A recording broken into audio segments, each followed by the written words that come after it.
আসসালামু আলাইকুম। লিজাস কুকিংয়ে সবাইকে স্বাগতম। আমন্ত্রণ জানাচ্ছি আমার নতুন একটি এপিসোড দেখার জন্য। আজকে আমি তৈরি করব বেগুন আর শোল মাছ দিয়ে ভীষণ মজার একটি রেসিপি। আশা করি আমার আজকের রেসিপিটি আপনাদের কাছে ভীষণ ভালো লাগবে। আর ভালো লাগলে আমার চ্যানেলটি সাবস্ক্রাইব করে ফ্রেন্ডস অ্যান্ড ফ্যামিলির সাথে শেয়ার করবেন। আর পাশে থাকা বেল বাটনে ক্লিক করে রাখবেন আমার পরবর্তী ভিডিও নোটিফিকেশন পাওয়ার জন্য। আর ভিডিওটি দেখা শুরু করার আগে অবশ্যই একটি লাইক দিন, তারপর দেখা শুরু করবেন। তো এর জন্য চুলায় একটি প্যান বসিয়ে দিয়ে দিয়েছি রান্নার তেল। তেলটা একটু গরম হয়ে আসলে এখানে দিয়ে দিয়েছি হাফ কাপ পরিমাণ পেঁয়াজ কুচি দিয়ে দেওয়ার পর এবার এগুলোকে একটু ভেজে নিচ্ছি। আর এই পেঁয়াজ কুচিগুলোকে ভেজে একেবারে ব্রাউন কালার করে ফেলার কোনো প্রয়োজন নেই, মোটামুটি একটু স্বচ্ছ হয়ে আসলেই হবে। ঠিক যখন এরকম একটু কালার চলে আসবে ঠিক সেই পর্যায়ে এখানে অ্যাড করে দিচ্ছি 1 চা চামচ পরিমাণ মরিচের গুঁড়া, হাফ চা চামচ পরিমাণ হলুদের গুঁড়া, ধনিয়ার গুঁড়া দিয়ে দিচ্ছি হাফ চা চামচ পরিমাণ, লবণ দিয়ে দিচ্ছি স্বাদ মতো, আদা রসুনের পেস্ট দিয়ে দিলাম 1 টেবিল চামচ পরিমাণ। এবার এই মশলাগুলোকে ভালো করে নেড়েচেড়ে মিশিয়ে নিচ্ছি। আর এই মশলাগুলোকে নেড়েচেড়ে মিশিয়ে নেওয়ার পর এখানে একটু পানি দিয়ে দিচ্ছি। আর এই পানিটা দিয়ে এই মশলাগুলোকে ভালো করে কষিয়ে নিতে হবে। যে কোনো রান্নায় মশলাগুলোকে যত ভালো করে কষিয়ে নেওয়া যাবে ততই কিন্তু খেতে ভীষণ ভালো লাগবে। তো মশলাগুলো ভেজে নিয়েছি। এবার এখানে অ্যাড করে দিচ্ছি শোল মাছ। আমি এখানে আমার পরিমাণ মতো শোল মাছ নিয়ে নিয়েছি, আপনারা আপনাদের পরিমাণ মতো শোল মাছগুলো নিয়ে নেবেন। শোল মাছগুলো দিয়ে আমি ভালো করে এই মশলার সঙ্গে উল্টিয়ে পাল্টিয়ে কষিয়ে নিচ্ছি। এইভাবে বেগুন আর শোল মাছ দিয়ে রান্না করলে সেহরিতে কিন্তু খেতে ভীষণ ভালো লাগে। যারা একবারও এই রেসিপিটি রান্না করে খেয়ে দেখেন নাই তারা এই সেহরির জন্য একবার হলেও রান্না করে খেয়ে দেখবেন, ভীষণ ভালো লাগবে। মাছগুলো কিন্তু আমি উল্টিয়ে পাল্টিয়ে ভালো করে কষিয়ে নিয়েছি। আর মাছগুলো কষিয়ে নেওয়া হয়ে গেছে। এবার এই মাছগুলোকে তুলে নিচ্ছি। খেয়াল রাখতে হবে মাছগুলো যেন ভেঙে না যায়। মাছগুলো তুলে নেওয়ার পর এই মশলার মধ্যেই এখানে দিয়ে দিচ্ছি বেগুন। আর এই বেগুনগুলোকে আমি আমার পছন্দ মতো ঠিক এইভাবে কেটে নিয়েছি, আপনারা আপনাদের পছন্দ মতো করে কেটে নেবেন। এবার এখানে দিয়ে দিচ্ছি একটি আলু। খুব বেশি আলু দেওয়ার কোনো প্রয়োজন নেই, একটি আলু দিলে কিন্তু খেতে ভীষণ ভালো লাগে। আলুটা দিয়ে দেওয়ার পর এবার খুব ভালো করে আমি এই মশলার সঙ্গে মিশিয়ে নিচ্ছি। এবার এখানে অ্যাড করে দিচ্ছি হাফ চা চামচ পরিমাণ লবণ। এতে কি হবে, এই বেগুনটা খুব তাড়াতাড়ি নরম সফট হয়ে যাবে।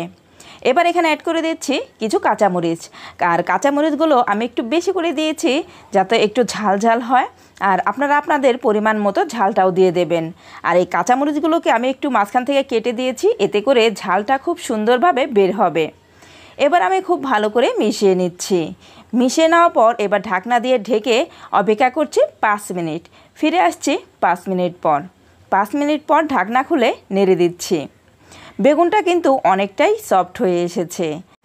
আর এই বেগুন আর আলু কিন্তু খুব ভালোভাবে কষানো হয়ে গিয়েছে। এর চেয়ে বেশি আর কষানোর কোনো প্রয়োজন নেই, তাহলে কিন্তু এগুলো গলে যেতে পারে। এবার এখানে দিয়ে দিচ্ছি পরিমাণ মতো ঝোল। ঝোলটা আমি আমার পরিমাণ মতো দিয়ে দিচ্ছি, আপনারা যে যতটুকু খাবেন সেই পরিমাণটা বুঝে ঝোলটা অ্যাড করে দিবেন। এবার ঝোল দেওয়ার পর ভালো করে মিশিয়ে নিচ্ছি। ঝোলটা দিয়ে এভাবে একটু ভালো করে মিশিয়ে নিতে হবে। আর সেহরিতে সবসময় ভুনা না খেয়ে মাঝে মাঝে 2-1 দিন এরকম ঝোল দিয়ে তরকারি রান্না করে কিন্তু খেতে ভীষণ ভালো লাগে। এবার ঢাকনা দিয়ে ঢেকে অপেক্ষা করছি 10 মিনিট। ফিরে আসছি 10 মিনিট পর। 10 মিনিট পর ঢাকনা খুলে নেড়ে দিচ্ছি। আর এর মধ্যেই কিন্তু এই বেগুন আর আলুগুলো কিন্তু অনেকটাই সিদ্ধ হয়ে এসেছে। আর এই পর্যায়ে কিন্তু নেড়ে দেওয়ার সময় একটু সাবধানতার সাথে নেড়ে দিতে হবে যেন বেগুনগুলো একেবারে গলে না যায়। ঠিক এই পর্যায়ে এখানে অ্যাড করে দিচ্ছি সেই আগে থেকে কষিয়ে রাখা মাছগুলোকে দিয়ে এভাবে একটু ছড়িয়ে দিতে হবে। ছড়িয়ে এই ঝোলের সঙ্গে ডুবিয়ে দিতে হবে। এতে কি হবে, এই মাছগুলো তরকারির সঙ্গে খুব ভালোভাবে মিশে যাবে। এবার আমি ঢাকনা দিয়ে ঢেকে অপেক্ষা করছি 10 মিনিট। ফিরে আসছি 10 মিনিট পর। ঢাকনা খুলে আলতো হাতে নেড়ে দিচ্ছি। আর এই পর্যায়ে কিন্তু অবশ্যই লবণটা চেক করে দেখে নিতে হবে। যদি লবণ লাগে তাহলে কিন্তু এই পর্যায়ে লবণটা অ্যাড করে দিতে হবে। আমার এখানে লবণ লাগবে, সেজন্য আমি এখানে 1 টেবিল চামচ পরিমাণ লবণ দিয়ে দিচ্ছি। লবণটা দিয়ে একটু ভালো করে মিশিয়ে দিতে হবে যেন পুরোটা তরকারির সঙ্গে লবণটা ভালোভাবে মিশে যায়। আর এই পর্যায়ে কিন্তু বেশি নাড়াচাড়া করা যাবে না, কারণ তরকারি রান্নাটা কিন্তু একদম পুরোপুরি হয়ে গিয়েছে। আর এই আলতো হাতেই কিন্তু এভাবে একটু নেড়ে দিতে হবে। এবার এখানে অ্যাড করে দিচ্ছি ভাজা জিরার গুঁড়া। আর অবশ্যই কিন্তু এটা দিতে হবে, এটা একদমই স্কিপ করা যাবে না, এতে কিন্তু এই তরকারি রান্নার টেস্টটা কিন্তু 1000 গুণ বেড়ে যাবে। জিরার গুঁড়াটা দিয়ে ভালোভাবে মিক্স করে নিচ্ছি। তো ফ্রেন্ডস, যারা এই পর্যন্ত আমার ভিডিওটি দেখছেন অথচ লাইক দেন নাই, তারা প্লিজ একটি লাইক দিয়ে দেবেন। আর যারা এখনও আমার চ্যানেলটি সাবস্ক্রাইব করেন নাই, তারা প্লিজ আমার চ্যানেলটি সাবস্ক্রাইব করে দেবেন। তো জিরার গুঁড়া দিয়ে ভালো করে মিশিয়ে নেওয়ার পর আমি আবারও ঢাকনা দিয়ে ঢেকে অপেক্ষা করছি 5 মিনিট। ফিরে আসছি 5 মিনিট পর। 5 মিনিট পর ঢাকনা খুলে এখানে অ্যাড করে দিচ্ছি ধনিয়া পাতা কুচি। আর অবশ্যই কিন্তু ধনিয়া পাতা কুচিটা দিয়ে দিতে হবে। আর চেষ্টা করবেন ধনিয়া পাতা কুচি একটু বেশি করে দিতে, এতে কিন্তু এটা খেতে ভীষণ ভালো লাগবে আর খুব সুন্দর একটা ফ্লেভারও আসবে। ধনিয়া পাতা দিয়ে এভাবে একটু ঝোলের সঙ্গে ডুবিয়ে দিতে হবে। এবার ঢাকনা দিয়ে ঢেকে অপেক্ষা করছি 2 মিনিট। ফিরে আসছি 2 মিনিট পর। 2 মিনিট পর ঢাকনা খুলে একটু আলতো হাতে নেড়ে দিচ্ছি। আর এর সাথে আমার এই তরকারি রান্নাটা কিন্তু একদম পুরোপুরি রেডি। এবার চুলা থেকে নামিয়ে সার্ভ করে দেখিয়ে দিচ্ছি। তো ফ্রেন্ডস, আমার আজকের রেসিপিটি আপনাদের কাছে কেমন লেগেছে অবশ্যই আমাকে কমেন্ট করে জানাবেন। আর যারা একেবারে নতুন রাঁধুনি, আশা করি আমার আজকের রেসিপিটি তাদের কাজে আসবে।